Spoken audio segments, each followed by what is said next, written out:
Me interesa sobre todo pues una perspectiva desde América Latina y a través de la red de la que yo formo parte, que es la red Afro-Indoamérica, red global antirracista. La lucha contra el racismo en México y en América Latina es lo que mueve a la red a la que yo pertenezco.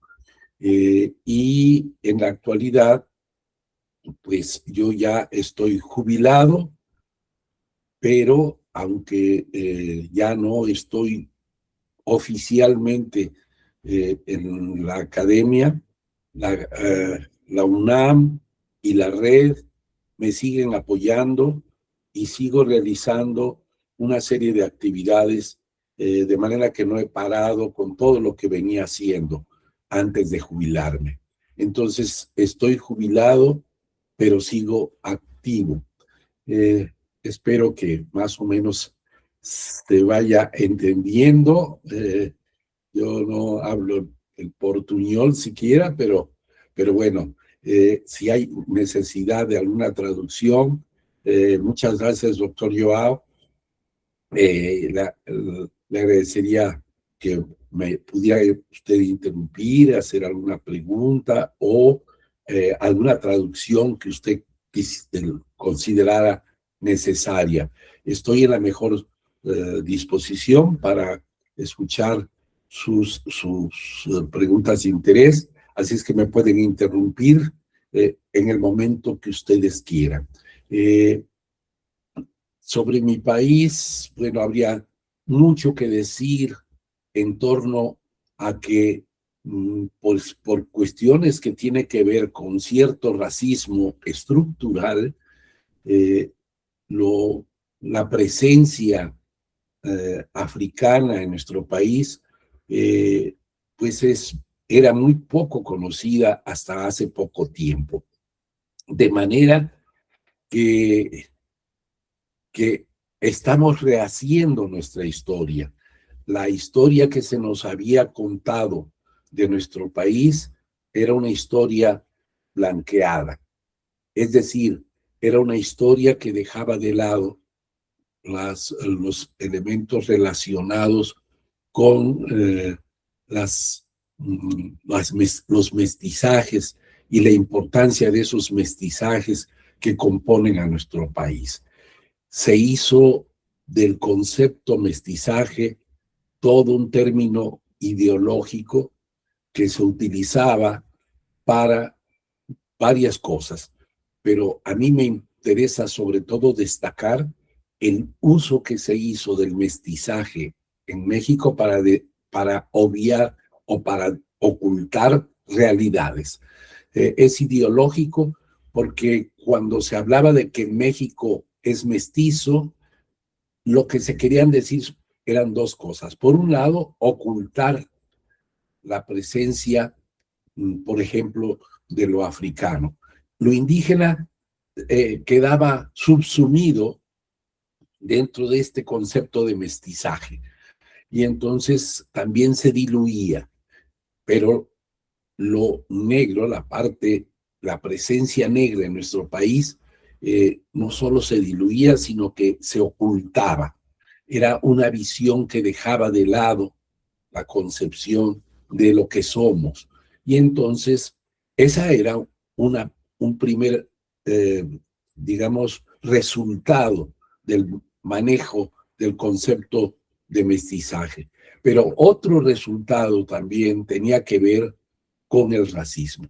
Porque claro, se decía, como México es un país mestizo, en México no hay racismo. El racismo lo hay allá donde hay estas diferencias, en Estados Unidos, en Francia, en Alemania, en otros lados, pero aquí no hay racismo porque somos un pueblo mestizo, en fin, y somos conscientes de ese mestizaje. Entonces se envolvía en todo un proceso de ideologización el concepto de mestizaje. Y es un poco sobre eso, sobre lo que quisiera empezar a hablar. Y eso obedecía sobre todo porque, claro, no había conciencia en la medida en que nuestra historia se nos contaba de tal forma que lo que estaba en primer término era básicamente la conformación de México como una nación mestiza. Y esta era un poco la idea que se manejaba. Entonces, las diversidades étnicas y raciales, se decía, esas se vivieron en la colonia y eso ya no existe. Pero se dejaba de lado datos que son muy importantes. Por ejemplo, que no se hablaba de que en la colonia, durante la época colonial en México, la mayoría de la población era población indígena y población negra, mexicana, mexicanos de origen africano. Entonces, eso se ocultaba de alguna manera, no se explicaba con suficiente fuerza, y entonces, si uno ahora revisa los datos duros de que esa era la realidad de una mayoría negra y una mayoría indígena, los españoles siempre fueron minoría durante la colonia. Y eso como que no se decía con suficiente claridad. Y este es un elemento muy importante para tener conciencia de lo que somos. Por otro lado, el mestizaje dejó de lado también esa presencia y ya muchos no nos autorreconocemos en cuanto a que somos descendientes no solo de lo indígena y el español, sino también de lo afro. La inmensa mayoría de mexicanos venimos de ese proceso, porque acá cuando se hablaba de mestizaje, y aún en la actualidad, cuando se habla de mestizaje se piensa en español e indígena, pero hay otros mestizajes que no han sido estudiados con suficiente claridad. Ese otro mestizaje que es muy importante es, por ejemplo, el mestizaje entre indígenas y afrodescendientes, como ahora se dice, o población negra que llegó aquí en calidad de personas esclavizadas. Entonces, ese proceso de mestizaje se ha ido perdiendo y se perdió la conciencia.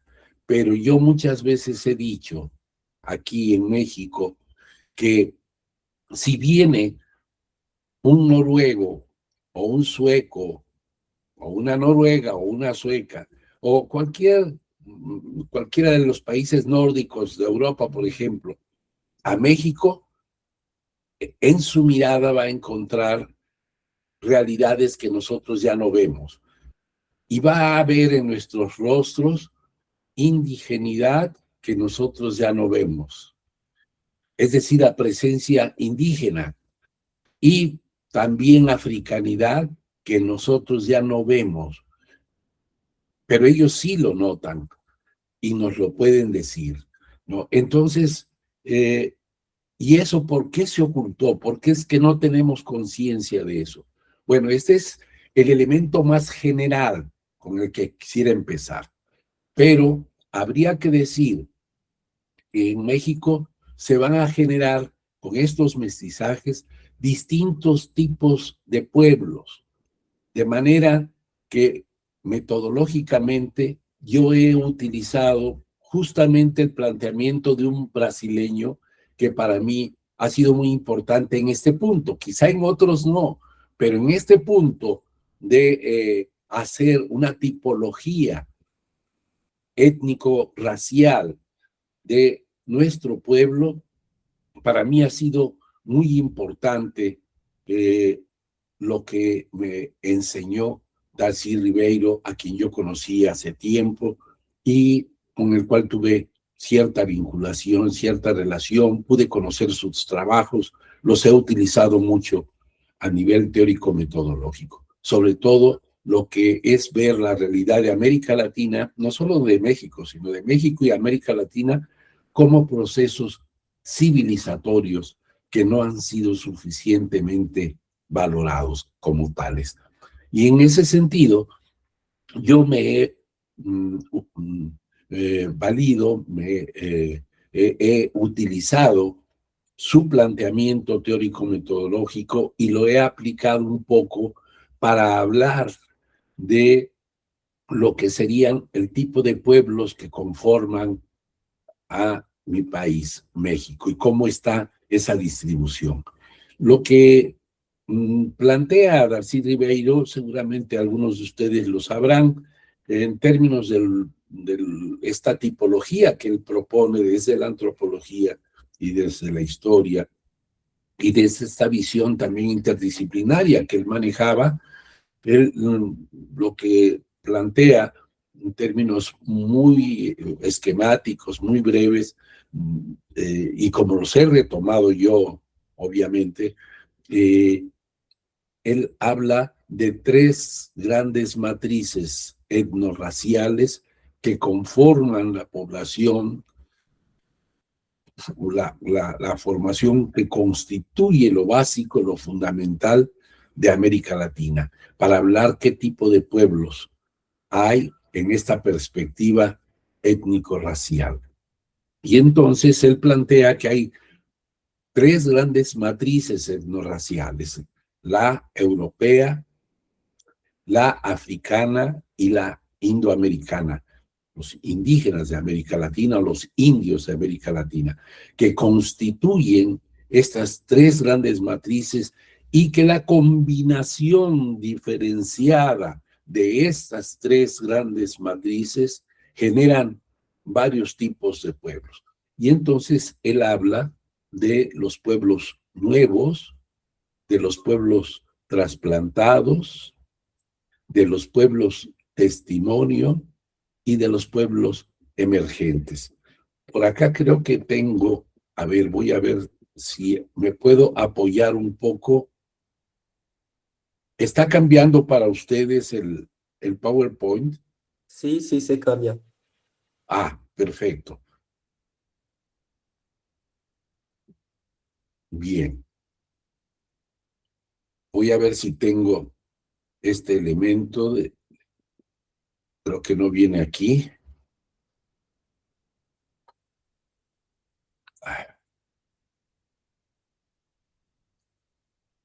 Creo que no viene aquí lo de Darcy Ribeiro, porque como yo ya lo vi en el curso, en este PowerPoint en particular, creo que, bueno, lo explico de manera breve.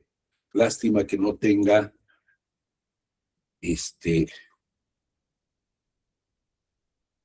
bueno, lástima que no tenga estos, esta parte de Darcy. Pero entonces, a ver, decíamos, están los pueblos nuevos, los pueblos trasplantados, los pueblos testimonio y los pueblos emergentes. Y yo diría que en mi país existen combinados estos tres tipos de pueblos en cierta forma para constituir, digamos, la composición etnorracial de mi país, como ocurre con toda América Latina. Sin embargo, Darcy dice que hay regiones de América Latina en donde podemos hablar más de pueblos nuevos, que serían aquellos en donde la presencia africana sigue siendo muy importante, en donde los indígenas en su inmensa mayoría se extinguieron durante la colonia y por lo tanto ya no estamos hablando ni de africanos propiamente dichos, ni de indígenas, ni de europeos, sino que se da una combinación de estos tres elementos y surgirían entonces esto que él llama pueblos nuevos. Esa sería, digamos, en términos muy generales y dicho de manera muy esquemática, pero es mucho más complejo que eso, pero bueno, quisiera partir un poco de este primer planteamiento así en términos muy generales. Luego tendríamos los pueblos trasplantados, aquellos pueblos en donde todavía lo europeo está muy presente. Son pueblos muy europeizados, en donde la presencia todavía desde el punto de vista étnico-racial europea es muy importante, en donde hay una concepción política también muy europeizada todavía, y donde lo europeizado también se da en términos culturales, etcétera, etcétera. Entonces, esos pueblos que son como europeos que han sido trasplantados en el territorio de América y que dan esa apariencia, aunque no necesariamente sea tan así. Son pueblos muy blanqueados, digamos, en términos no solamente raciales, sino también étnicos y políticos, culturales. Y entonces estamos hablando de pueblos que tienen esa conformación de pueblos trasplantados. En ese sentido, los pueblos trasplantados serían aquellos que tienden más regionalmente en América Latina a ser pueblos trasplantados, no que lo sean en su totalidad, pero que tienden a hacerlo con mayor claridad, serían países como los de Uruguay y los de Argentina. Allí tendríamos ejemplos de pueblos trasplantados con una mayor presencia. Luego tendríamos los pueblos testimonio, aquellos donde lo indígena es lo que ha quedado como un elemento muy importante. Grandes contingentes de estos pueblos indígenas siguen todavía presentes en la actualidad, de tal manera que constituirían pueblos que testimonian ese pasado indígena del cual venimos también. Entonces, esto ocurrirá principalmente en aquellos lugares donde había zonas de alta cultura, de una gran organización social de lo indígena, como sería el caso de Mesoamérica, de la región mesoamericana y también de la región andina. La zona andina y la zona mesoamericana serían aquellas que tienden a ser, por lo tanto, población en donde el testimonio de lo indígena está muy presente todavía. Entonces a esos pueblos les llamaríamos pueblos testimonio, o les llaman así pueblos testimonio. Bolivia, Perú, Ecuador, Nicaragua, Honduras, Guatemala,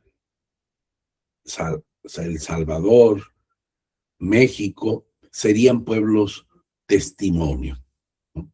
Tanto la zona mesoamericana como la zona andina principalmente. Luego tendríamos los pueblos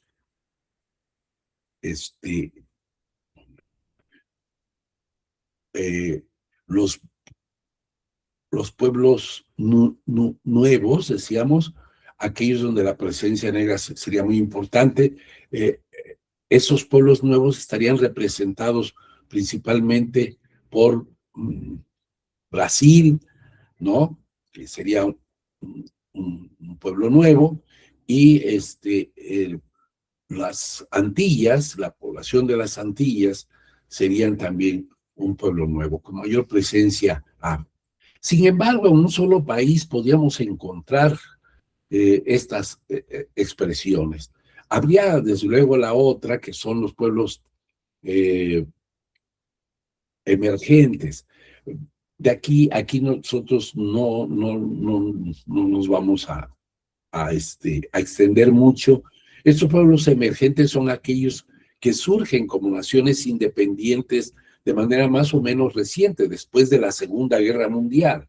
Son pequeños países que han surgido, ¿no? Como Barbados, como el caso de Belice, etcétera, que lograron su independencia después de la Segunda Guerra Mundial en América Latina. Bueno, esto para nosotros, para la presencia afro, quizá no tenga tanta importancia.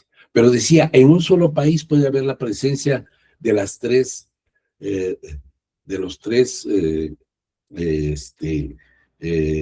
grandes congregaciones, digamos, de pueblos, desde la perspectiva de esta tipología, estos tres tipos de pueblos que serían los trasplantados, los pueblos nuevos y los pueblos testimonio. En el caso de México, tendríamos en el centro del país y en la parte sur y sureste de México, estaría, digamos, sobre todo la presencia indígena, y ahí sería pueblo testimonio.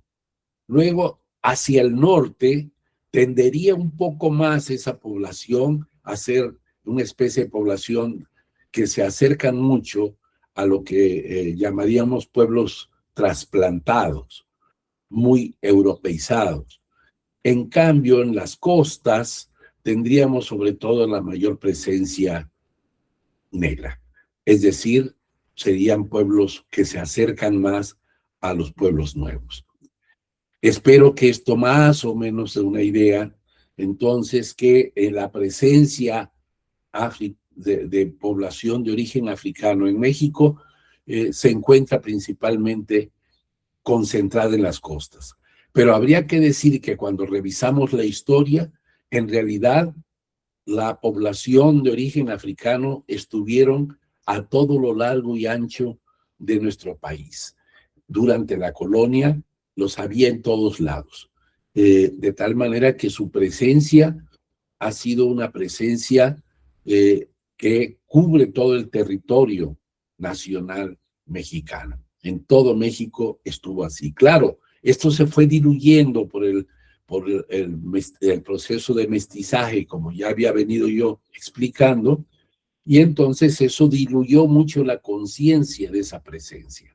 No solamente en cuanto a los mestizajes, sino incluso también de esta otra población que quedó arrinconada en algunos lugares y que ahora están teniendo visibilidad. Durante mucho tiempo se les invisibilizó, no solamente a nivel de la historia, sino también en términos censales. Nunca se les había considerado. La primera vez que se les va a contabilizar es a través de un proceso intercensal que se realizó en 2015. Fue la primera vez que se utilizó la pregunta de si el entrevistado en el censo se consideraba de origen africano, afrodescendiente, afromexicano o negro. Esta pregunta abarcaba estos tres términos que se utilizaban, ¿no? Para ver si la persona se consideraba parte de eso. Claro que la pregunta misma en México causaba un cierto rechazo. No fue fácil. Sin embargo, se pudo hacer la primera contabilización. Todavía muy defectuosa los resultados, pero se contabilizó.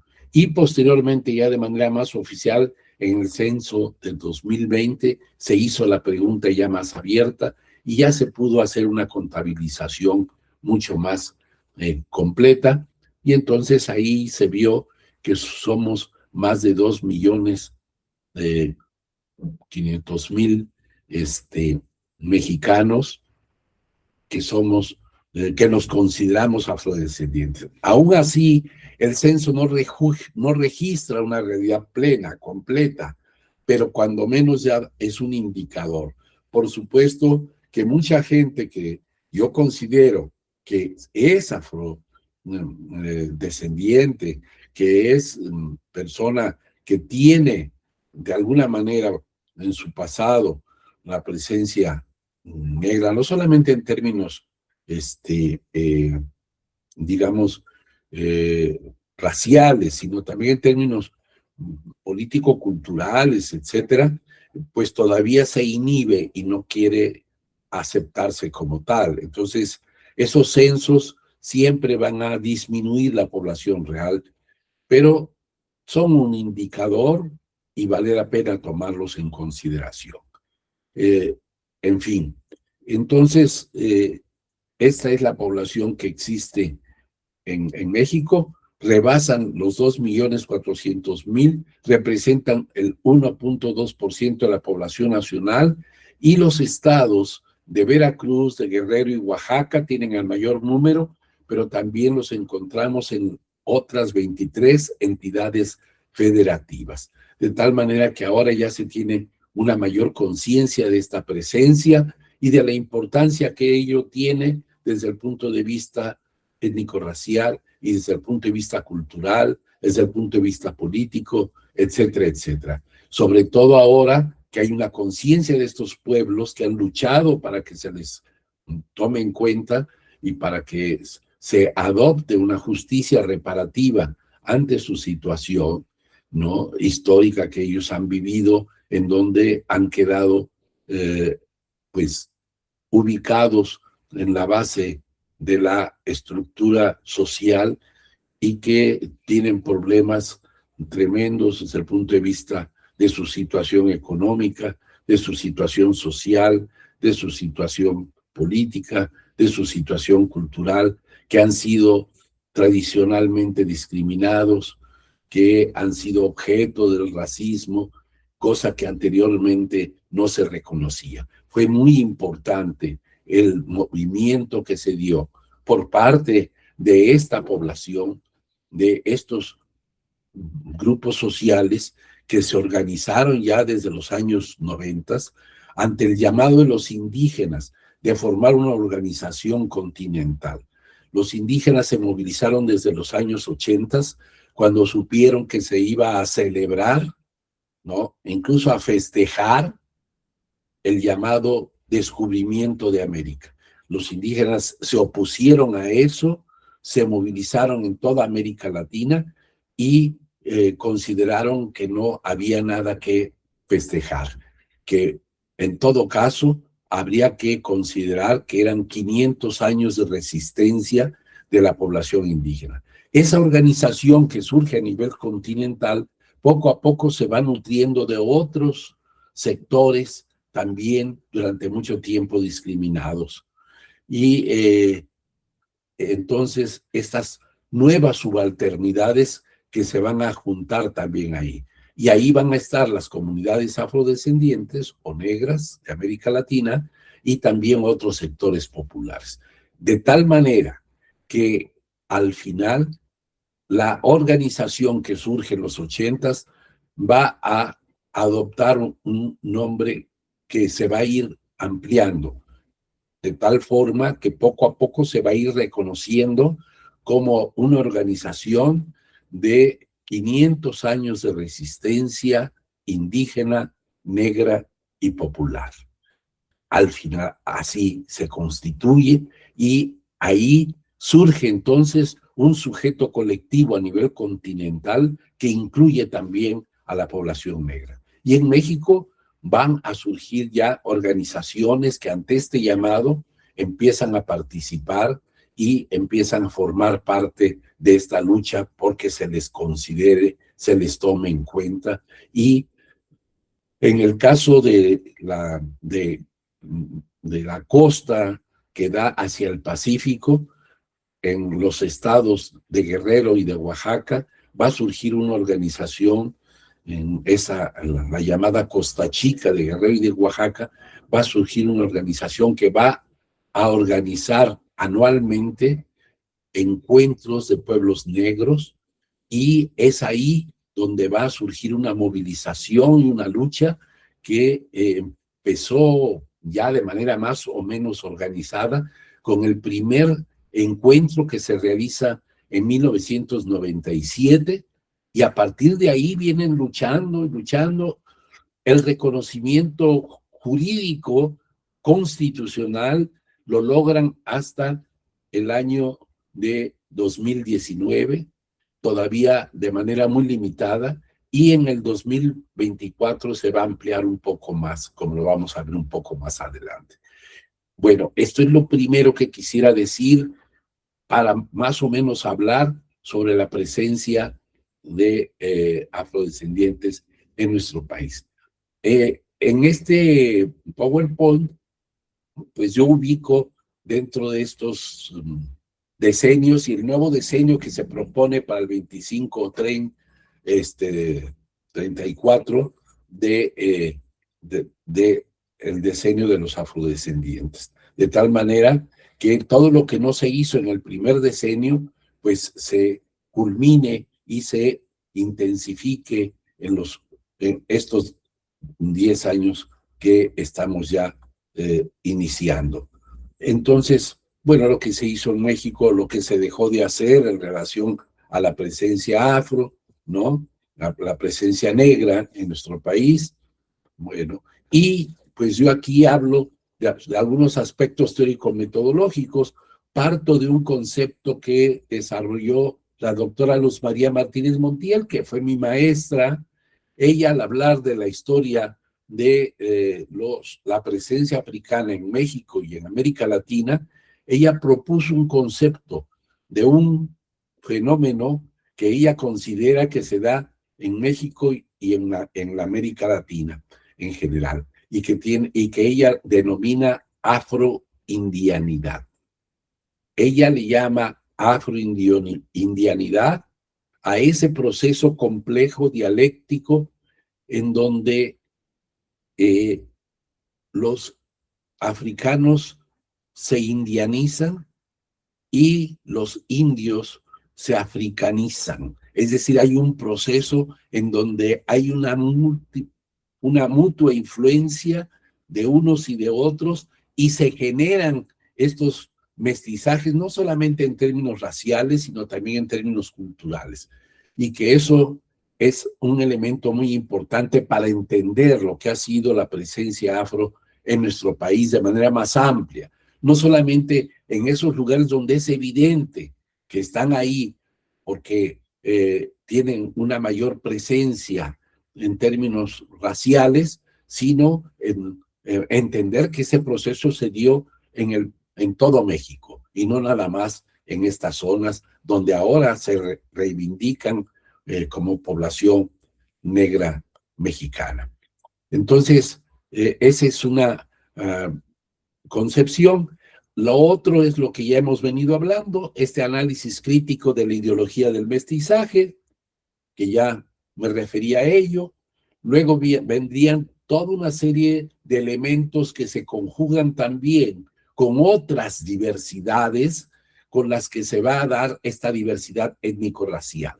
De manera que eso tiene que ver con la diversidad de género, con la diversidad sexual y con estos procesos de interseccionalidad y de cómo muchas veces en una persona van a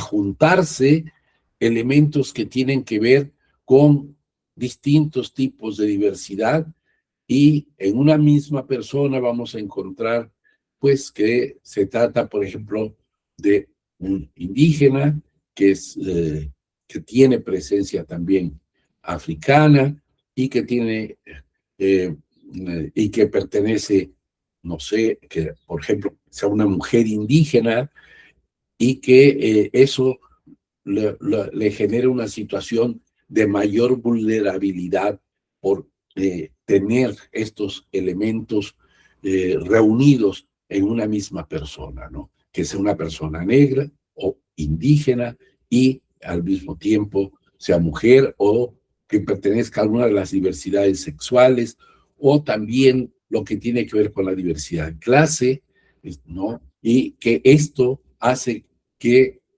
se genere no solamente el racismo, sino también el clasismo y también xenofobia o racismo y una actitud, digamos, de discriminación por otro tipo de elementos, que puede ser por cuestiones, pues, de clase, de género, de sexo, etcétera, etcétera. Es decir, de otras diversidades que también se han querido invisibilizar y que en la actualidad están pues luchando porque se les tome en cuenta, porque se les visibilice, etcétera, porque eso constituye la inmensa mayoría de la población vulnerable en nuestras sociedades. Bueno, entonces eso es otra perspectiva también de la interseccionalidad, que a mí me parece muy importante. Luego vienen también los problemas socioeconómicos desde una perspectiva crítica y los planteamientos que se han generado a través de una práctica histórica que estos grupos subalternos han desarrollado de alguna manera en los hechos, que es estos procesos de tener una autonomía frente a la agresión que les viene de afuera de sus comunidades. Y entonces, pues eso les ha permitido conservar valores culturales, valores étnicos, valores raciales, digamos, por decirlo así, a partir de sus expresiones culturales, de sus expresiones que se dan en todos los terrenos, en su música, en su danza, en sus cantos, en sus en sus formas de realizar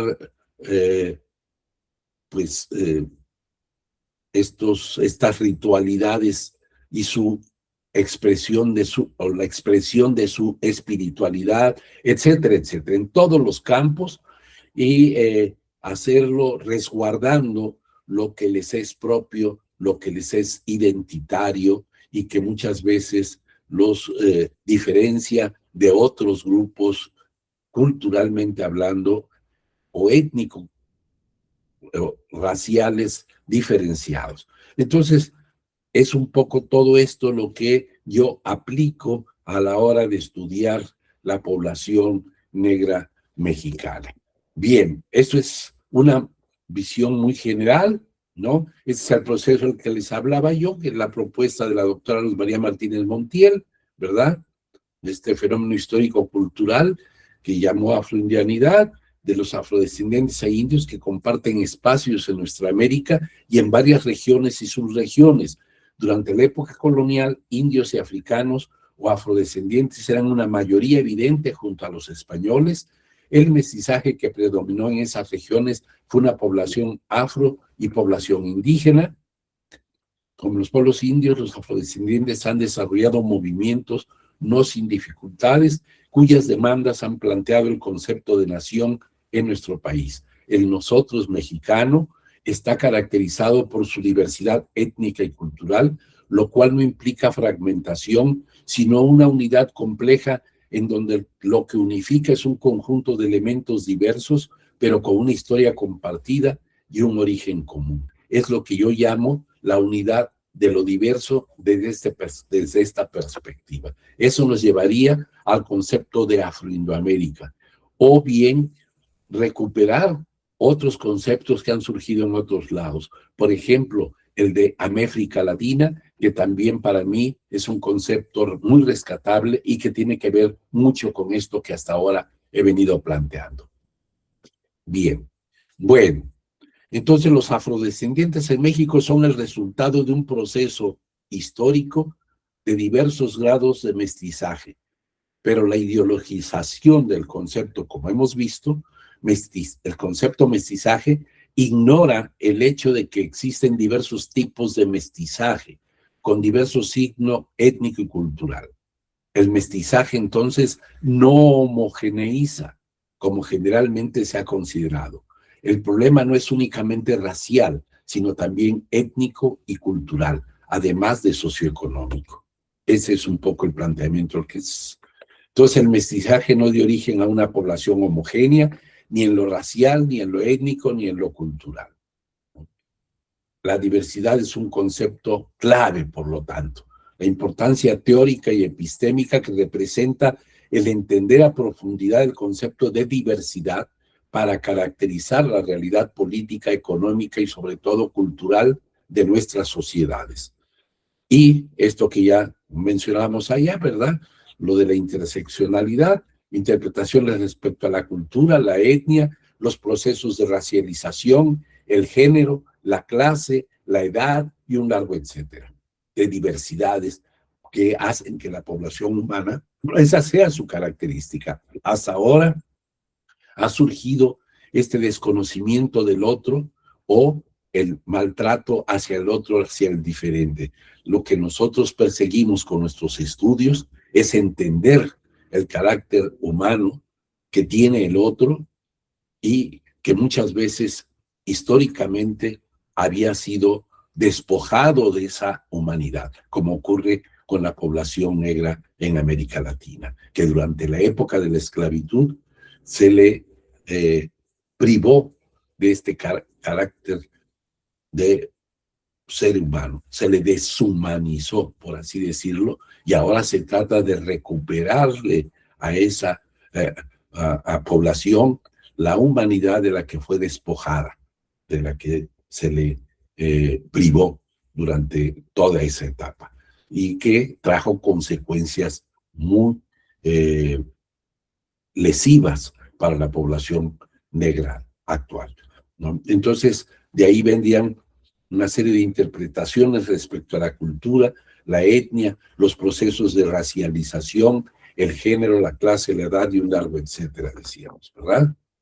Bueno, luego vendían ciertas hipótesis de las cuales parto, no me quiero detener demasiado en todo esto, ¿no? Y este mestizaje ha sido muy poco estudiado en México, que en la actualidad se conservan pruebas irrefutables de la historia poco conocida sobre la presencia negra en nuestro mestizaje. En algunas regiones como el Sotavento, en Veracruz, el mulataje, producto de las relaciones entre españoles y negras, fue muy alto. El mestizaje entre indígenas y negros llegó a ser mayoritario en muchas regiones como las costas del actual Guerrero y de Oaxaca, en nuestro país, que ya lo ubicaremos más adelante en el mapa general de México. Bueno, entonces, sobre los africanos que vinieron a México, existe un estudio, por ejemplo, realizado recientemente por el profesor Nicolás Gumbé, natural de Gabón, quien hizo investigaciones en el Archivo General de Indias de Sevilla, encontrando en la documentación referente al trabajo en las minas de plata que la mayoría de la población esclavizada que fue traída a Nueva España pertenecían al complejo cultural bantú. Ahora ya sabemos, por ejemplo, estas cosas que ya están más estudiadas, pero todo esto es nuevo en nuestro país. Poco a poco se ha ido llegando a eso. Algunos datos sobre los censos que se dieron en la colonia. Fíjense, en la Nueva España había en 1570 6.640 europeos únicamente.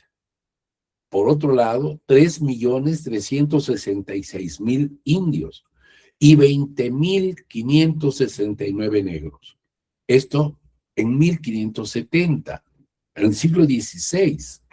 Bueno, ya en el siglo XVIII, en 1742, había 9.000 europeos, 21.000 africanos, 1.540.000 indios, 266.000 afromestizos, o sea, con población que tenía mucho de africano, ¿no? Estos mestizajes que se dieron en las llamadas castas durante la colonia, y 249.000 indomestizos. Bueno, este es el panorama general.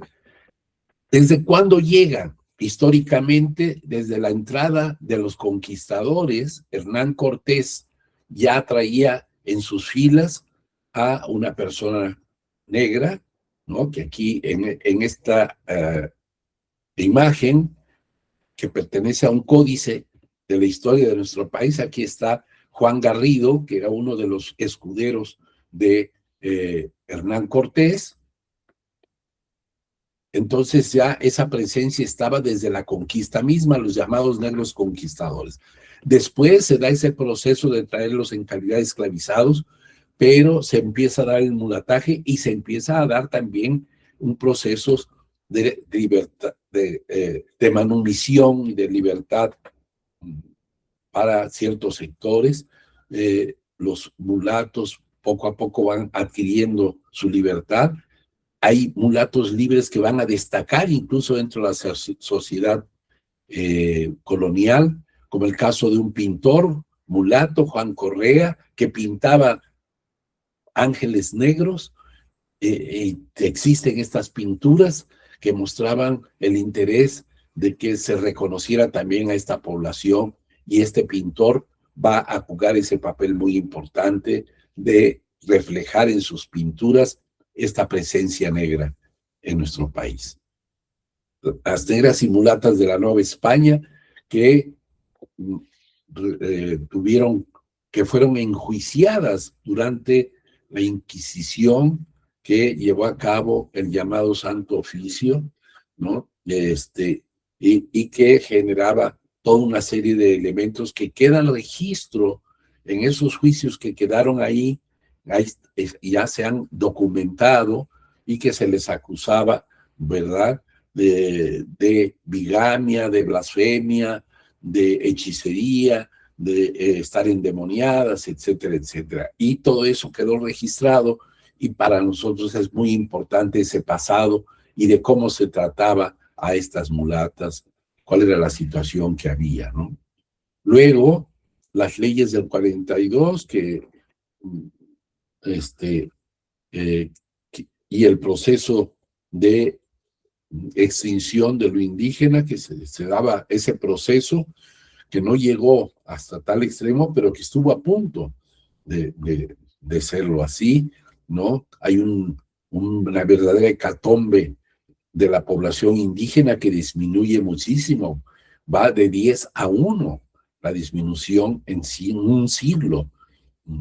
Es un verdadero etnocidio contra la población indígena, y eso genera la importación de negros africanos en calidad de esclavizados para sustituir la mano de obra indígena que se estaba perdiendo. Y entonces pues van a ser utilizados en la minería como cortadores de caña, como trabajadores en obrajes o en oficios diversos, como herreros, como carpinteros, como canteros, albañiles, pintores, peones en el campo, etcétera, etcétera.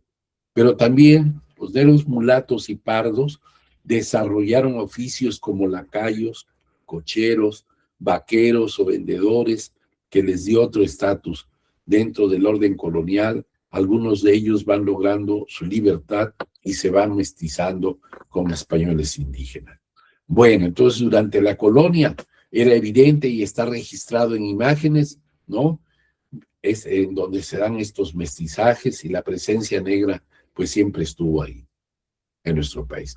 Por otro lado, los procesos de lucha contra la esclavitud, que fueron estos movimientos de resistencia que los hubo a todos los niveles, que ya desde el barco negrero hubo motines, que esa resistencia se continuó después en los lugares en donde estaba, de distintas maneras, y la forma más radical de luchar con ella a través del cimarronaje, de escapar de los lugares de explotación para generar los famosos quilombos, que acá en México se les llama palenques, o se les llamó palenques, ¿no?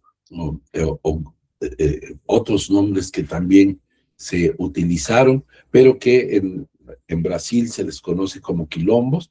Este proceso, digamos, quilombola, como le dicen ustedes, pues se vivió también aquí en México.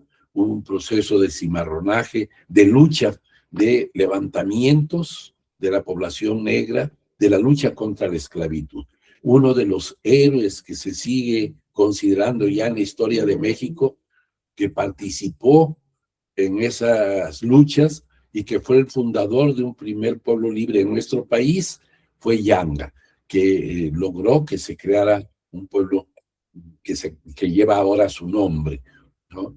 Que fue el precursor de la libertad de los negros y esclavos. Un poco como la historia de Zumbi en Brasil, Zumbi de Palmares, o de los Palmares. Algo parecido ocurre acá en México con Yanda.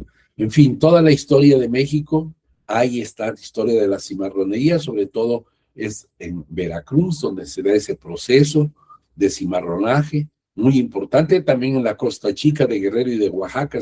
Por ejemplo, en Guerrero huían de las minas de Tasco y se iban hacia la costa y formaban pequeños palenques o quilombos en donde se refugiaban.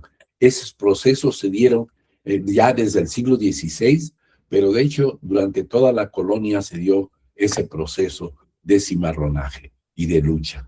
Estas rebeliones de esclavos ahora se están estudiando. Durante mucho tiempo eso se invisibilizó, no se hablaba de eso. Ahora se están haciendo estudios de cómo se dieron estos procesos, cómo fueron estas rebeliones, y ya hay varios autores que han estado trabajando esta cuestión de las rebeliones encabezadas por esclavizados en México, ¿no? Bueno, todos estos alzamientos que ahora ya son registrados en la historia de nuestro país, ¿no? Empieza a haber ya más conciencia de cuál fue la vida del negro en la época colonial, ¿no? Todos estos procesos, la importancia de ciertas instituciones eclesiásticas o que pertenecían a las órdenes religiosas, como los conventos en donde se daban las cofradías, y la importancia que eso tuvo para la población de origen africano, para formar estas organizaciones en donde pudieron ellos defender sus valores culturales, étnicos, ¿no? Todo el proceso que se da de lucha y la intervención de la población negra mexicana en esas luchas, que anteriormente no se hablaba de eso, en la independencia, ¿no? Y también de la relación que hubo de presencia negra, la importancia que tuvo, por ejemplo, en la Ciudad de México durante el siglo XVII, esa presencia de lo negro, que eran los que vivían dentro de la ciudad, porque la ciudad estaba compuesta por los españoles y por los negros. Los indígenas tenían que vivir fuera de la ciudad, en los pueblos de indios. Se les separaba, había este segregacionismo, sobre todo durante los 2 primeros siglos de la colonia, ¿no? Entonces la Ciudad de México, tanto en el siglo XVI como XVII, tenían una mayoría blanca y negra, que era la población que estaba dentro de la ciudad. Incluso durante algún tiempo estuvo amurallado esta población, y los indígenas entraban a la ciudad, pero con permiso para ir a trabajar en las obras de construcción de la catedral, por ejemplo, de los edificios que se utilizaron durante la colonia y que se construyeron, y iban a trabajar la piedra, a picar la piedra, a la construcción, etcétera, pero entraban con permisos y tenían que salir a dormir afuera en los lugares de los pueblos de indios donde ellos vivían y donde se les tenía relegados. Entonces la población estuvo muy presente aquí y era mayoría dentro de la ciudad, la mayoría negra. Y por eso los blancos vivían con el temor de un levantamiento negro dentro de la ciudad. Mucho de eso se habló. En fin, la presencia y la participación de los negros en el movimiento de independencia, héroes de nuestra independencia que tenían presencia de origen africano, como Juan N. Álvarez, José María Morelos, Vicente Guerrero, héroes de nuestra independencia que eran afrodescendientes o que tenían presencia, que eran parte de la población negra de nuestro país, y que durante mucho tiempo se les invisibilizó su presencia, su carácter étnico-racial. Bien, entonces la guerra de independencia ahora está siendo leída de otra manera distinta, ¿no? Ahora, ¿dónde están en la actualidad?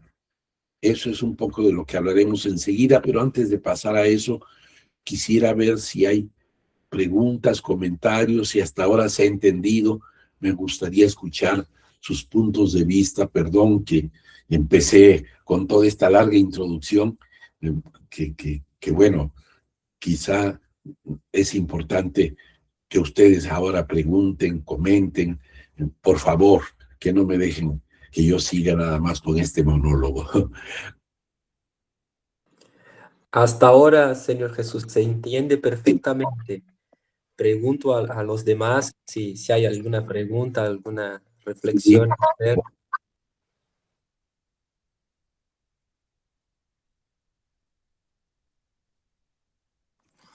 ¿Ingrid? Hola, buenas tardes. Yo tengo una pregunta. Buenas Sí, tardes, profesor Jesús. Un gustazo escucharte. Y quisiera saber ahí, durante el periodo siglo XIX, cuando está ocurriendo, sobre todo, un poco antes, ¿no?, del siglo XIX, cuando está sí, ocurriendo la revolución haitiana, ¿ha impactado eso en los procesos de los afromexicanos? ¿Cómo eso aparece en la historiografía? Porque Haití está súper cerca ahí, ¿no?, de México. Y eso ya está apareciendo en las investigaciones contemporáneas. ¿Cómo eso llegó a México, lo impacto de la revolución haitiana? Porque acá en Brasil hubo muchas revoltas, ¿no? Muchas sí. rebeliones también. Y ahí nunca he leído nada sobre México. ¿Eso pasó también? Sí, la influencia de la revolución haitiana para bien y para mal, y tuvo una influencia, es decir, tanto para los, eh, los afrodescendientes en México, para la población negra en México, como para digamos, hacendados, para los señores, dueños esclavizados, que tuvieron un gran temor de que la influencia de la revolución haitiana generara una situación parecida en México. Entonces trataban de ocultar toda esta cuestión de la presencia negra en nuestro país. Eso fue como una cierta estrategia, pero también fue algo que trataron de desvirtuar, diciendo que en Haití había habido un horror, toda una, una matanza en contra de blancos. Entonces generó todo este mito del terror haitiano, y con eso se trataba de evitar que esa influencia fuera una influencia positiva. Entonces siempre se le vio como algo que habría que ocultar o bien que combatir y no dejar que influyera en la población negra. Habría que decir que la revolución haitiana tuvo influencia en toda lo que es América Latina. Lo que más se ha estudiado y se conoce es la influencia que tuvo en la Gran Colombia con Bolívar, ¿verdad? La presencia de Bolívar allá en Jamaica, y desde ahí que recibió los apoyos de Petión y de la revolución haitiana. Eso más o menos se conoce, pero se conoce muy poco de lo que fue la influencia en nuestro país. Ahora se está empezando a estudiar eso. No fue una influencia decisiva, porque en México, en nuestra independencia, aunque fue tardía, eh, pero sí había poca conciencia. Cuando se hablaba de la historia de América Latina, se ocultaba que la primera gran revolución que se dio en América Latina fue la revolución haitiana, que surge ya en 1804 como una lucha triunfante. Eso es importantísimo, con una constitución, la primera constitución de una república negra en América Latina. Eso es muy, muy importante, la influencia. Y por eso se trataba de ocultar todo eso o de desvirtuarlo. La enseñanza que se hacía era muy sesgada y para ver como un elemento muy negativo lo que había pasado ahí, que era una cuestión de horror que había que condenar, digamos, ¿no? Eso es lo que se decía. Ya en la independencia de México, en 1810, que se inicia la independencia de México. Acá en México se celebra la independencia en 1810, pero en realidad no se logra la independencia hasta 1821, mucho después de la revolución haitiana. Entonces, el proceso de lucha por la independencia es un proceso muy largo. Y aún en el 21 no se abole la esclavitud. ese es un proceso que va a durar más, va a ser un afrodescendiente, un afromexicano, el que va a llegar a la presidencia y va a abolir la esclavitud. En 1829 es Vicente Guerrero quien abole la esclavitud y esto va a tener realidad plena más adelante, porque México llegaba hasta el norte, llegaba a parte de lo que ahora son los Estados Unidos. Texas, por ejemplo, siguió habiendo esclavitud porque estaba tan alejado del centro del país que no había manera de tener control por esos territorios tan alejados del centro del poder político, y eso hacía que se continuara con la esclavitud. Después los Estados Unidos nos van a invadir, van a quedarse con esos territorios que le roban a México, ¿no? Durante un proceso de despojo de nuestro territorio, despojo territorial a nuestro país, y es ahí donde va a continuar la esclavitud en estas colonias. Pero México va a tardar para hacer efectiva totalmente la abolición de la esclavitud. En el centro, desde luego, que sí se logra a partir de 1829, esto se va a ir extendiendo cada vez más hacia las ruralías, pero no va a ser inmediato. Es un proceso complejo y difícil. Pero sí, la lucha de independencia es una lucha que la parte negra va a jugar un cierto papel que después se ocultó. Pero en los ejércitos de Morelos se encontraba una presencia de batallones negros que fue muy importante, actuando, por ejemplo, en la costa de Guerrero, en la toma de Acapulco se da por un batallón negro, y dicen que tomaron el fuerte de San Diego en Acapulco en una noche, y que para hacerlo, como era población negra, los negros del batallón de Morelos, que se desnudaron, y que fue desnudos, como hicieron, para que no se les viera en la oscuridad, se dice. Hay toda una mitología en relación a eso, pero que durante mucho tiempo también se ocultó, pero que ahora se está recuperando esto que sí quedaba en la población de allá de Guerrero y de Oaxaca, como estos hechos del ejército de Morelos. Entonces, en el ejército de Morelos también era un mulato, y eso tampoco se decía, ¿no? Y entonces había una cierta conciencia de lo que era la lucha de esta población negra por la independencia, y pues la presencia de Morelos fue muy importante en ese proceso y de toma de conciencia de esta población en la lucha de la independencia. Pero sí hubo poca relación con Haití directamente, pero de manera indirecta sí se dio la influencia de una lucha pues que tomara en cuenta a la población negra, de tal manera que los planteamientos de la abolición de la esclavitud ya se dieron desde 1810. Hidalgo, que es el que inició la independencia, en 1811, enero de 1811, ya plantea un decreto con la abolición de la esclavitud por primera vez. Y después, Morelos, en la Constitución de Chilpancingo, y en un discurso muy importante que se conoce como Los Sentimientos de la Nación, un documento muy importante de José María Morelos, ahí se habla también de la abolición de la esclavitud y de las castas en general. Fue muy importante ese proceso ya desde un principio, aunque eso no logró tener realidad, porque obviamente ellos siguieron en la lucha, fueron vencidos, Hidalgo fue fusilado, también Morelos mueren en batalla, fueron capturados y fueron pasados por las armas, y el movimiento disminuye durante mucho tiempo.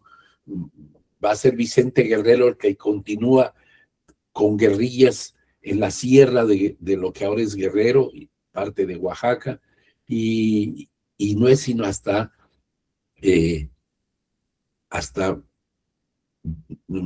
1821 que se va a lograr la independencia todavía no plena, y en 1824 surge la primera constitución de lo que ahora, de lo que va a ser México independiente, y es un proceso largo que no culmina sino hasta los años finales de los 20, en 1129, que como les decía, Vicente Guerrero llega a la presidencia y abole la esclavitud, y eso se va a ir dando en un proceso en que los 30 ya se empieza a aplicar de manera real y efectiva. Es un proceso complejo. Entonces, sí, la influencia de Haití fue muy en términos generales en todos los procesos independentistas que se dieron en América Latina, pero se ha estudiado poco esto. Lo que más se conoce es esta relación de Bolívar directamente con la revolución haitiana. Pero sí se sabe que había un temor muy grande por los esclavistas, por todo lo que había ocurrido en Haití, y ellos veían eso como algo que debería de condenarse porque había sido todo lo que ellos llamaban el terror negro en Haití, ¿no? Un miedo, un temor terrible que se le tenía a la influencia de la revolución haitiana, por supuesto. Bueno, esto es lo que podría decir en términos de la pregunta. Perdón si me extendí demasiado. ¿Alguien más?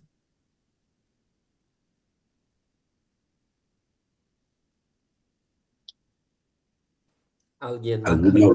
mais tem alguma pergunta, gente? Olá, Hola. tô aqui vou tentar arrastar portunhol.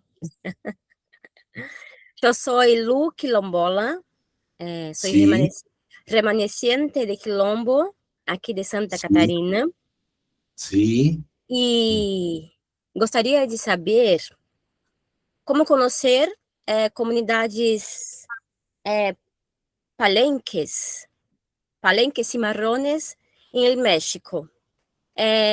As instituições universitárias, elas têm essas relações ou há que se aproximar das lideranças? Gostaria de hablar un poco a respecto de esto. Sí. Bueno, el más conocido es al que ya me referí, el de Yanga, en Veracruz. Ese sí se le conoce, se le visita, en fin, se le considera el primer pueblo libre en México. Es una lucha que se dio en toda esa zona y fue una cimarronería muy importante. No era el único palenque que surgió, pero otros se fueron disolviendo y se perdieron históricamente. Pero hubo otros palenques también que se dieron, no solamente en la zona de Veracruz, que es una zona que está hacia la costa del Golfo de México, que pertenece al Océano Atlántico. Este Golfo de México pertenece al Océano Atlántico, es digamos, la costa que da hacia allá, y luego está la costa del Pacífico, en donde están Guerrero y Oaxaca, del Océano Pacífico. Entonces, de la parte del Golfo de México o zona atlántica, se conoce un poco más esta cimarronería, pero es muy poco lo que se conoce en Guerrero. Yo soy del estado de Guerrero y yo estuve a punto de hacer una investigación que después no tuve apoyos ni recursos económicos y no la pude hacer, pero el indicador que yo quería seguir por versiones que escuché de la propia población allá en mi tierra, en el estado de Guerrero, es que ahí hay muchos pueblitos pequeños que se les conoce como el Quemado.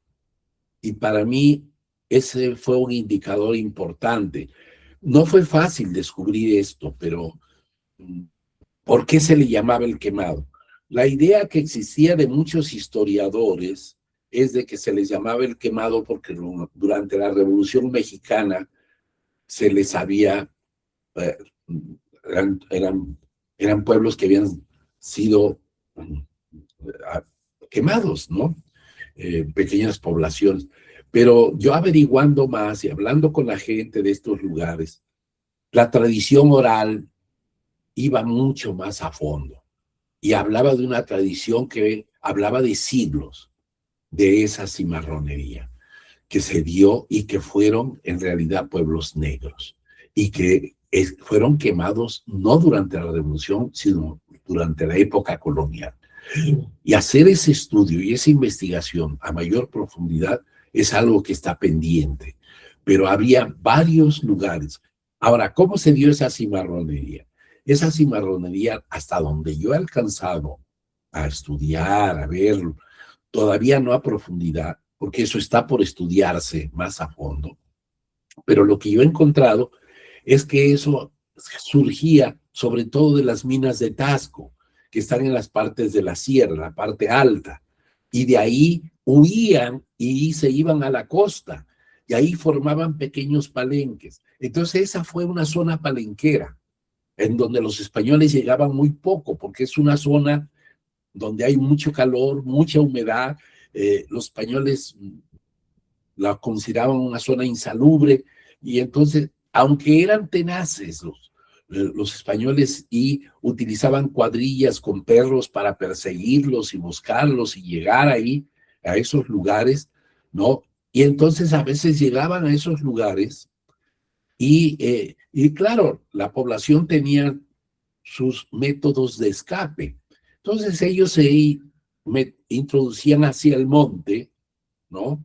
Huían, y entonces los españoles llegaban y quemaban los pequeños chocitas de paja que había en estos palenques, los quemaban y de sus pequeñas cosechas de consumo, estos cultivos de autoconsumo, de lo cual vivían estos pequeños palenques.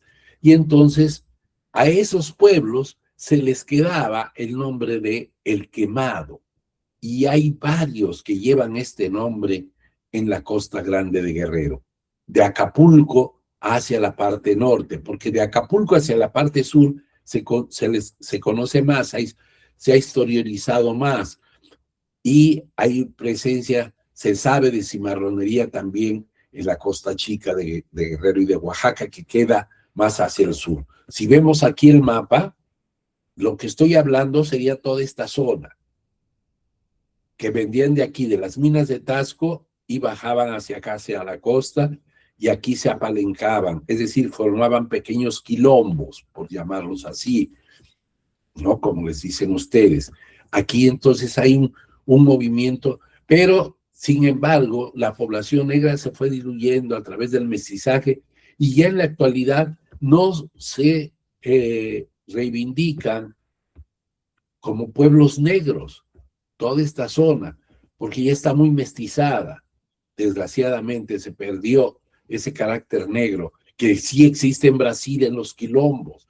Entonces no hay plena conciencia de ser población afro. Es población morena, muy morena, no tanto que puedan verse como población negra, y que puedan tener conciencia de venir de esa población esclavizada. Porque claro, el proceso social hacía que fuera estigmatizado el ser negro. Entonces se ocultaba que tener un abuelo o abuela negra era algo que se ocultaba, y porque se decía que había que mejorar la raza e irse blanqueando. Ese proceso de blanqueamiento es un proceso muy racializado, tremendo, que se vive todo durante el siglo XIX y que hace que eso se pierda, la conciencia del pasado negro, de población negra en estas zonas. Mi bisabuelo y mi tatarabuelo fueron negros.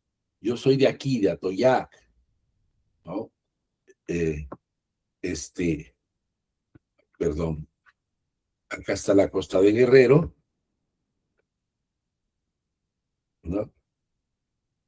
Esta es la Costa Chica y esta es la Costa Grande. Yo soy de acá, de la Costa Grande, y toda esa zona es una zona que hubo cimarronería. También aquí hay más conciencia de la presencia negra, pero acá no, acá se ocultó. En mi familia, por ejemplo, nunca se habló de eso.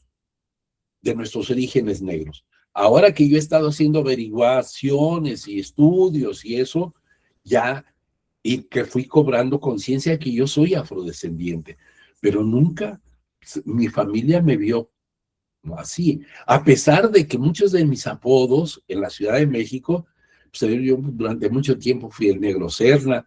Otro apodo que me decían era el de Lumumba, en la secundaria me decían Lumumba. En fin, tuve varios apodos que tenían que ver con mi negritud, digamos, pero a pesar de eso yo lo veía más bien como una cuestión, pues, de que era moreno por la presencia más bien indígena, como mestizo, pero no la presencia negra en sí.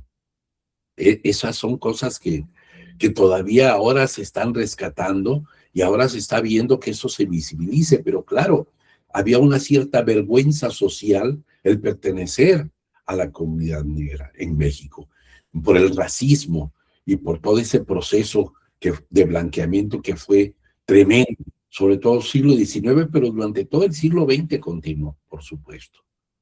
Bueno, hasta ahí quizá. Patrick, pode falar. Profesor Jesús, me gustaría preguntar sobre la distribución territorial a partir de la Revolución Mexicana. ¿Cómo se quedaron la población afromexicana en este contexto? ¿Ellas tuvieron también acceso a la distribución de ejidos?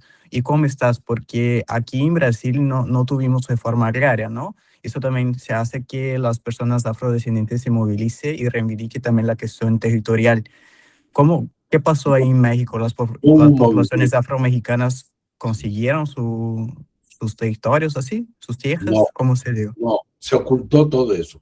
Durante la Revolución Mexicana se habló de lo indígena y la reforma agraria fue hacia las comunidades indígenas, pero para nada se habló de los afrodescendientes. Hasta ahora, a partir de 2019, eso ya se incluye en las leyes, en la Constitución, de manera primero muy, muy débil. Y ya en el 24 ya se le considera sujetos de derecho, sujetos colectivos de derecho.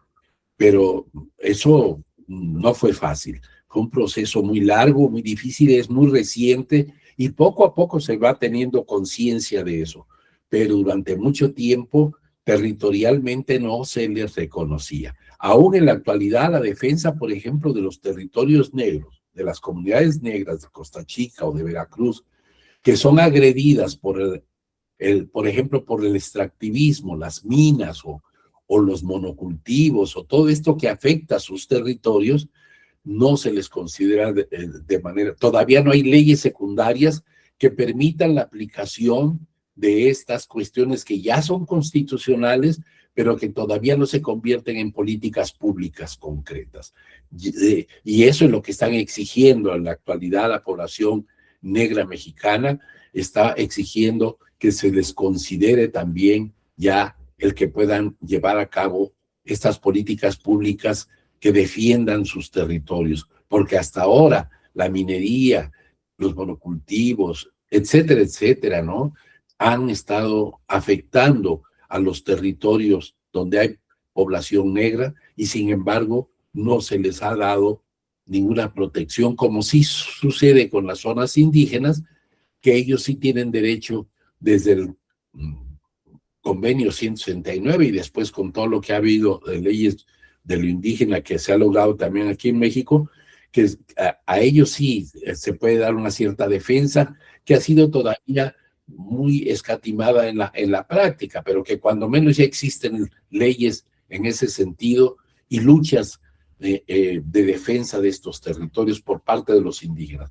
Pero por parte de los afrodescendientes, de los afromexicanos, de la población negra mexicana, todavía no hay pues, resultados prácticos en relación a la defensa de sus territorios. Ese es un grave problema que siguen viviendo ellos, de lo cual yo hablo aquí un poco más adelante, de lo que es esta lucha por reconocer esta problemática. Es una problemática muy delicada que viven las comunidades afrodescendientes actualmente y de la cual se quejan mucho. No ha sido fácil el que logren que se resuelvan estos grandes problemas, pero que están aquí, yo los abordo, no va a haber tiempo como para abordarlos como con mucha profundidad.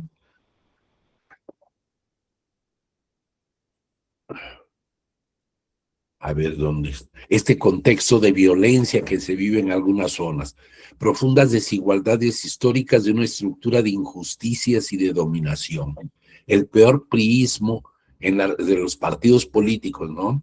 En México, en la región, un prismo anquilosado, sustituido por otros partidos que terminan realizando la misma función de extractivismo transnacional y además la presencia del crimen organizado, ¿no? Y el proceso todavía que se da de este sistema capitalista patriarcal que sigue implantado en estas zonas. Y el movimiento reivindicativo de afromexicanos por reconocimiento jurídico, que ya ahí sí se han logrado cosas importantes.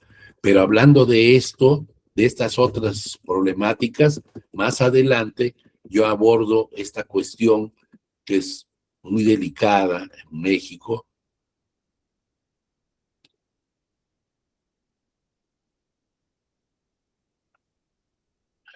Y que tiene que ver con estas organizaciones de estas regiones que vienen dando esta lucha, estos movimientos que vienen aquí, algunas de estas organizaciones vienen aquí, los nombres, la cuestión de las denominaciones, la lucha por territorio y contra el despojo de las mineras. 54.4% del territorio nacional en México está intervenido por una agresiva política agraria con graves consecuencias para el medio ambiente y la reorganización espacial de los conflictos étnicos y étnico-raciales. Una superficie social de 29.240 ejidos y 2.383 localidades rurales regularizados que concentran 74% de la biodiversidad del país, 80% de selvas y bosques y 2/3 partes del litoral mexicano. Procesos muy lesivos para las comunidades de afrodescendientes, en donde también hay indígenas, en regiones como Sotavento y Costa Chica, en donde se da esto, ¿no? Y luego la situación en Guerrero y Oaxaca, que viene aquí, los procesos de resistencia que ha habido sobre eso, ¿no? Algunas denuncias que se han hecho, las reservas de oro ahí en estas regiones, que es tremendo, porque eso, en 2004, en las regiones de la Costa Chica y Montaña de Guerrero, inició la concesión de permisos para explotar yacimientos de oro a cielo abierto a empresas mineras de origen inglés y estadounidense, sin haber obtenido un consentimiento previo, libre e informado de los pueblos. Las concesiones de exploración y explotación de minerales están agudizando desde entonces las tensiones sociales y los costos ambientales, generando conflictos y reivindicaciones territoriales. Se trata de un territorio que representa la región con la mayor cantidad de reservas de oro en América Latina. Entonces imagínense ustedes la codicia que despierta esta riqueza que hay ahí y que no, su explotación no beneficia a las comunidades, sino que todo eso se extrae y va a dar al extranjero. Son mineras sobre todo canadienses, pero también hay inglesas, ¿no? Y estadounidenses que son muy lesivas a estas zonas. Estos se han hecho denuncias de toda esta situación y ante eso ha habido una resistencia, ¿no? Aquí hay algunas de esas resistencias, algunos ejemplos, y bueno, lo que se espera que se pueda superar en estas poblaciones. Pero es una situación muy difícil. En fin. Y pues esa defensa territorial no ha sido fácil en México. Y eso es una problemática que se sigue viviendo en nuestro país. Y que pues se trata de resolver, ¿no? En fin. Y las propuestas que hay de qué hacer en México, la importancia de las autonomías, como una lucha que se sigue haciendo aquí, ¿no? Sobre todo en las comunidades, en fin. pero sí es una situación difícil y compleja la que se vive ahí, que es la presencia militar. Allí en estas zonas también hubo lucha guerrillera en los años 70 y 80, entonces es una zona muy conflictiva, siempre ha habido mucha violencia en estas zonas, violencia contra las comunidades, y la situación de ellas sigue siendo una situación difícil, ¿no? Muy, muy difícil la que viven estas comunidades. Bueno. Profesor Jesús, ¿tiene Sí. más una pregunta de Lurian? Sí, por favor, adelante. Hola, buenas tardes. Sí, buenas tardes. Sí.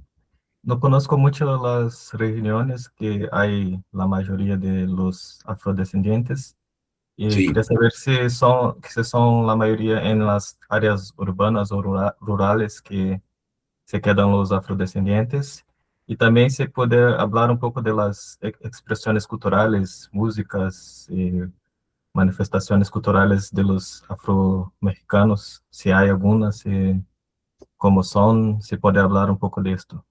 Sí, Gracias. bueno,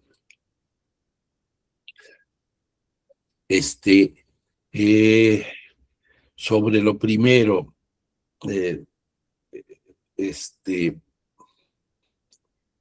ay, mm, la, la mayor concentración que se reconoce a sí misma como afrodescendiente y que conforman comunidades es en las costas, sobre todo la costa de Veracruz y la costa chica de Guerrero y de Oaxaca. Ahí sí encontramos en las ruralías.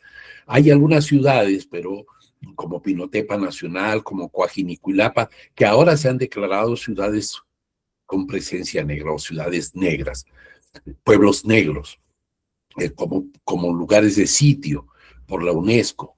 Ese reconocimiento no ha sido fácil y es muy reciente, pero sí hay esta presencia principalmente ahí. Pero como ya dije, en realidad está diluida en todo el territorio nacional, y ahí quizá no hay la misma concentración que en las zonas rurales, pero en la Ciudad de México, por ejemplo, la presencia negra es muy alta, pero muy diversa, y no conforman comunidades con territorios posibles, con territorialidad, sino que están dispersas en toda la ciudad, y entonces eso hace que no haya un reconocimiento, a pesar de que el censo los registró, y es una cantidad grande la que hay en la Ciudad de México, y no solamente de lo que son esta negritud, digamos, que viene del proceso colonial, ¿no? Que históricamente surge así, sino también las nuevas migraciones, las migraciones que se dan en el siglo XIX y en el XX, y que vienen de Haití, que vienen de Honduras, que vienen incluso de Brasil. Ha habido migración que viene por distintos motivos y que se queda en la Ciudad de México, y que ahora ya son afromexicanos que lograron eso, ¿no? Hay de África, de varios países de África hemos tenido migración importante, de Gabón, hemos tenido migración de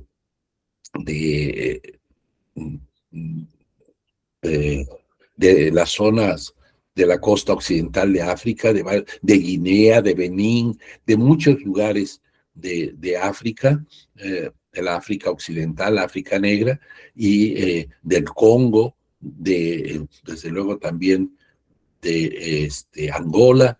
Hemos tenido mucha población que llega, algunos vienen a estudiar, otros vienen buscando llegar a los Estados Unidos, y al ver que no pueden llegar allá se quedan aquí, en fin, pero hay mucha población afromexicana de diverso origen, con diversas características, y esa diversidad hace que se puedan reconocer, autorreconocer. Sin embargo, poco a poco, con el proceso del movimiento negro en México, en la ciudad se han ido creando grupos de música, de grupos de danza, grupos de música, etcétera, que ya se reconocen como de presencia afro.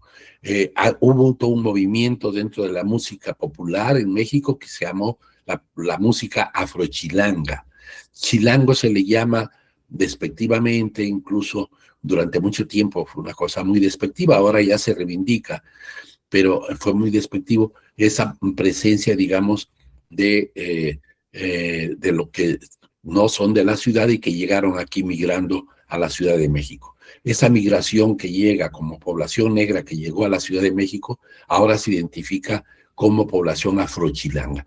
Y han formado grupos de música y le han llamado así, música afrochilanga. Un hermano mío ha generado ese movimiento, ha sido parte de eso y tuvo un grupo también, donde, porque nosotros veníamos de la Costa Grande y la música que se toca allá en mi tierra es la música que le llamamos chilenas. Estas chilenas se les llama así porque fue una migración que se dio durante el siglo XIX y que por la fiebre del oro en California, eso generó una migración que venían de Chile y de Perú principalmente en barcos, que pasaban por México y muchos se quedaban aquí en el puerto de Acapulco porque les gustaba y se quedaban, y era población negra, y de ahí surge esta corriente que retoma la cueca y la zamacueca, que son ritmos que se daban en Chile y en Perú, y que aquí conforman el folclore y la música popular y la música, digamos, regional y tradicional de estos pueblos negros de la costa, y que se les conoce con el nombre de chilenas, en genérico porque se pensaba que venían desde Chile. Las chilenas son muy importantes. Aquí vemos esta forma en que se bailan arriba de una tarima, ¿no? Esa es la chilena. Y ahorita vamos a ver otras imágenes. Aquí vemos, por ejemplo, otro tipo en los carnavales, la presencia de la población negra, ¿no? Con estos sombreros, en fin, con esta forma muy importante. Y esta es una danza importantísima que se da en Costa Chica, que es la danza de diablos, que utiliza instrumentos africanos, el bote, que es un instrumento africano, que se utilizaba para llamar los tigres, que es una percusión membranófona que se utiliza, y es quizá lo más representativo de la población afroguerrerense de Costa Chica, de Guerrero y Oaxaca. Y este es lo que se conoce como la danza de los diablos, y que lo bailan en la época de muertos principalmente, pero que son golpes de los pasos que golpean muy fuerte el piso porque están llamando a los ancestros. Es una relación todavía que tiene mucho de contenido afromexicano. Esta es quizá la danza más representativa. En la Ciudad de México, por ejemplo, ya varios de los migrantes de Costa Chica que llegaron a la Ciudad de México, sobre todo mujeres, ahora formaron un grupo que antes las mujeres no participaban en estas danzas, ahora las mujeres las están retomando. E incluso hay un grupo de mujeres que formaron un grupo de danza de los diablos en la Ciudad de México, con todo este movimiento que ha habido y, en fin, ya cada vez hay más conciencia de eso. Claro, en México la influencia negra es fuertísima en la música, en los sones de México, en casi todo el territorio nacional se dan los sones de distinto tipo y que tienen la síncopa de la música africana, de origen africano. Eso ha sido estudiado a través de varios trabajos sobre la música afromestiza en México, que es un trabajo de un cubano, Rolando Pérez Fernández, que hace un trabajo muy interesante, y luego sobre un proceso que le llama proceso de binarización de la música ternaria en México, y que es muy interesante que ver este proceso. Entonces, en el caso de Veracruz, por ejemplo, toda la son jarocho tiene contenido negro y cada vez hay más conciencia de eso, de que es música negra. Entonces, la síncopa el son jarocho, cuando se baila, el primer paso básico que se aprende es a través de hacer el paso siguiendo un ritmo que se reproduce diciendo café con pan. Y entonces eso reproduce la síncopa, que es el café con pan, café con pan, café con pan. Y entonces los pasos básicos del son jarocho se aprenden empezando así, ¿no? Son los primeros pasos siguiendo este ritmo. Y entonces eso tiene que ver mucho con la cuestión afro. Ahora se está estudiando incluso los instrumentos de qué regiones de África llegan o proceden ciertos instrumentos, los instrumentos de cuerda, etcétera, ¿no? Entonces, tanto en el son jarocho como en las chilenas, en Costa Chica y Costa Grande, el son de la negra en la costa de Jalisco, lo que es la música ranchera en México, todo eso tiene una presencia negra, un corrido, un son de Jalisco muy mexicano que ha generado mucho de la conciencia de lo nacional mexicano, que es el son de la negra.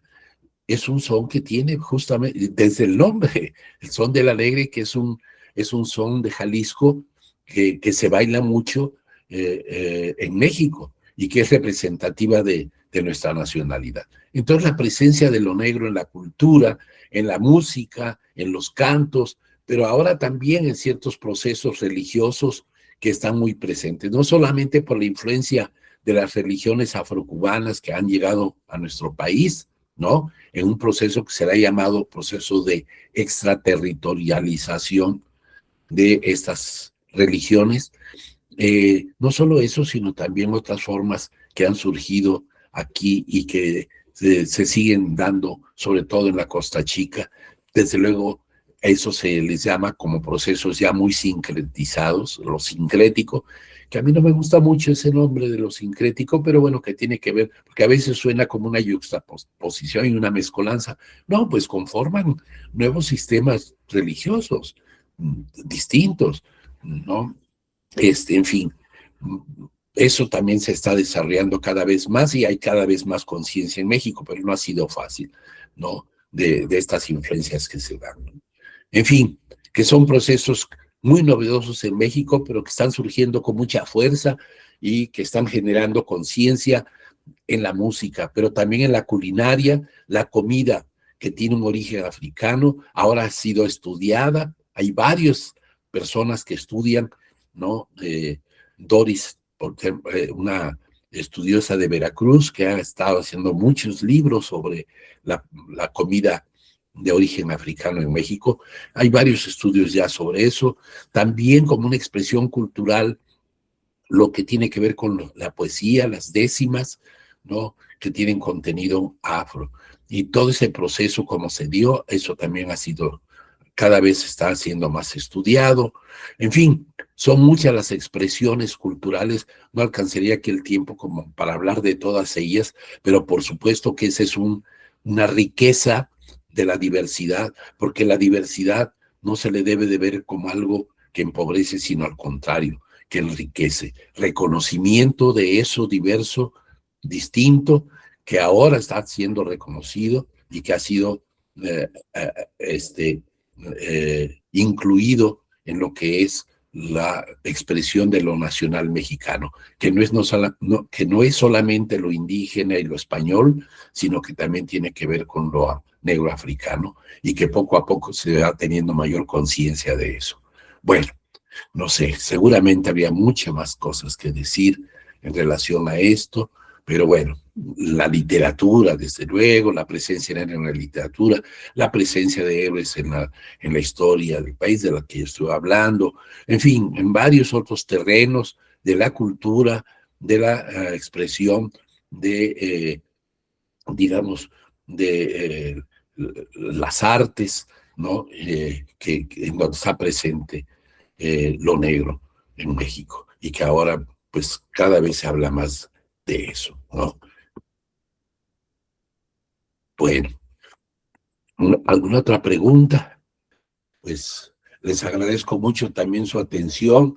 Espero que no haya habido mucha dificultad con la cuestión de la barrera idiomática, pero pues habrá posibilidad de que tengan ustedes PowerPoint y preguntas que vayan surgiendo con la lectura, etcétera, pues con Camila quizás se puedan resolver, y si no, Camila me escribirá a mí, yo con mucho gusto contestaré los correos de quienes estén interesados con preguntas concretas y que ya los pueda yo atender de manera más particular.